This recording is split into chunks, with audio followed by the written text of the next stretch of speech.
شرايح لحمة انتركوت بالبطاطس بطريقة لذيذة قوي وسهلة جدا جدا وهتنفعنا في العزومات. وبما ان العيد قرب هنعمل حاجة جديدة.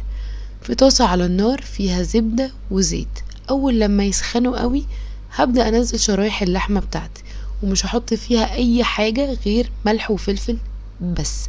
اي توابل زيادة او اي بهارات هتغير طعم اللحم، واحنا عايزين نحس بطعم اللحم. هحط روزماري وهحط حوالي 3 4 فصوص توم، وهشوفها لو خدت لون كويس هقلبها على الناحية التانية. خلاص هي كده تمام قوي. هقلبها كلها، وبعد لما اقلبها مش هحط اي حاجة تاني غير ملح وفلفل. واول لما احس انها خدت لون كويس من تحت هشيلها كلها. وفي نفس الطاسة هحط زبدة وزيت، واول لما يسخنوا هنزل ببصل يكون مفروم كويس قوي وهقلبه كويس. واول لما يبدأ يصفر هنزل عليه مشروم. هقلب بقى المشروم كويس قوي مع البصل لحد ما المشروم لونه يبقى بني. وبعد كده هرجع اللحمة بتاعتي كلها واكون محضرة شوربة، لو ما عنديش شوربة مرقة، وادوبها في كوباية مية مغلية وهنزلها عليهم. انا حاسة ان انا عايزة ازود شوية مية فهنزل مية تكون مغلية.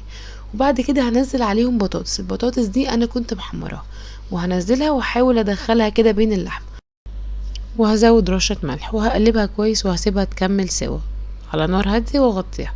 بعد حوالي ربع ساعة هشيل الغطا وهبص عليها، لو حسيت ان هي لسه ما استوتش هزود عليها مية مغلية. لو استوت يبقى تمام قوي. واهم حاجة ان البطاطس واللحمة ما يشربوش المية بتاعتهم.